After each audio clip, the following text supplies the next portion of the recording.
오늘 말씀은 누가복음 22장 35절에서 46절입니다. 시험의 때에 깨어 있으라. 여러분은 진짜 위기의 순간에 어떻게 반응하십니까? 우리는 평소에는 믿음이 좋은 사람처럼 보이죠. 교회도 열심히 다니고 찬양도 잘 부르고 기도도 합니다. 하지만 진짜 시험의 때, 고난의 순간, 외로움의 골짜기에서 우리의 믿음은 드러나게 되어 있습니다. 오늘 본문은 예수님께서 십자가 지시기 직전 겟세마네 동산에서 드린 기도를 통해 우리가 영적 시험 앞에서 어떻게 깨어 있어야 하는지를 가르쳐 줍니다. 첫 번째는 시험의 때는 준비 없이 오지 않는다는 것입니다. 35절에서 38절을 보면 예수님은 제자들에게 이렇게 말씀하십니다. 내가 너희를 전대와 배낭과 신도 없이 보내었을 때에 부족한 것이 있었느냐? 그들이 이르되 없었나이다. 과거의 평안은 하나님의 은혜였습니다. 하지만 예수님은 제자들에게 이제는 칼을 가지라고 하십니다. 이는 문자적인 무장을 말한 것이 아니라 이제부터는 영적인 싸움이 있을 것임을 경고하신 거죠. 칼은 다가올 영적 전쟁을 대비하라는 상징입니다.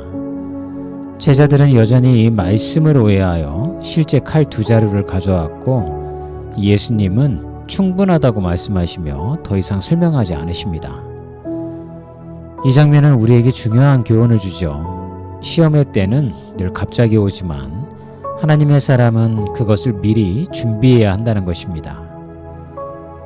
우리 삶에도 그런 순간이 옵니다. 직장에서, 가정에서, 인간관계 속에서 갑작스러운 유혹과 고난이 닥칠 때 평소 깨어 준비한 자만이 넘어지지 않습니다.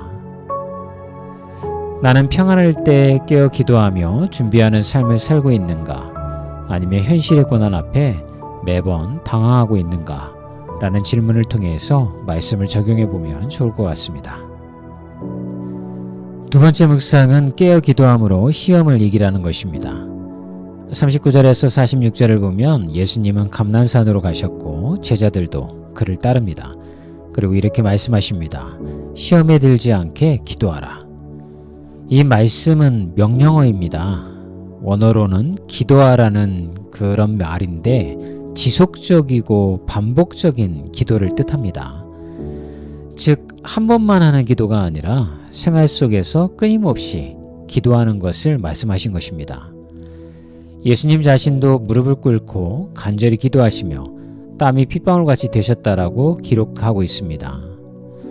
하나님의 아들이신 예수님조차도 이 고난의 잔을 마시는 것 앞에서 몸부림치셨는데 끝내는 내 원대로 마옵시고 아버지의 원대로 되기를 원하나이다 라고 순종하십니다. 여기서 우리는 참된 기도의 목적을 보게 됩니다. 기도는 하나님을 내 뜻에 맞추는 것이 아니라 나를 하나님의 뜻에 순복하게 하는 것입니다. 반면 제자들은 기도하지 않고 잠에 빠졌습니다. 예수님은 다시 그들을 깨우시며 말씀하십니다. 어찌하여 자느냐? 시험에 들지 않게 일어나 기도하라. 이 구절은 마치 오늘날 우리를 향한 외침 같습니다. 우리는 영적인 전쟁 한복판에 있으면서도 마치 아무 일도 없는 것처럼 잠들어 있기 때문이죠. 나는 내 뜻을 이루기 위한 기도를 하고 있는가? 아니면 하나님의 뜻에 순복하는 기도를 하고 있는가? 이 말씀으로 여러분의 영에 적용해 보면 좋겠습니다. 사랑하는 여러분, 예수님은 십자가 앞에서 기도로 승리하셨습니다. 기도는 고난을 없애는 것이 아니라 고난을 감당할 힘을 주는 하나님의 은혜의 수단입니다. 제자들은 기도하지 않아서 시험에 들었고 결국 예수님을 부인하고 도망쳤습니다. 하지만 예수님은 기도로 이기셨고 우리를 위해 십자가에서 승리하셨습니다. 오늘도 우리는 인생의 겟세마네에 서 있습니다. 육체는 연약하고 환경은 두렵고 마음은 흔들리지만 시험에 들지 않게 깨어 기도하라는 주님의 말씀을 기억합시다. 기도로 하나님 앞에 나아가 순종함으로 나아갈 때 하나님은 우리를 붙드시고 감당할 힘을 주실 것입니다.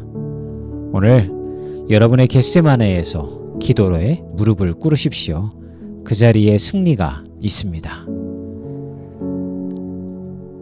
오늘 읽으셔야 할 성경 말씀은 사무엘상 28장에서 31장 그리고 시편 96편입니다. 또한 암송하셔야 할 성경 구절은 이사야서 26장 3절입니다. 주께서 심지가 견고한 자를 평강하고 평강하도록 지키시리니 이는 그가 주를 신뢰함이니이다. 오늘도 화이팅입니다.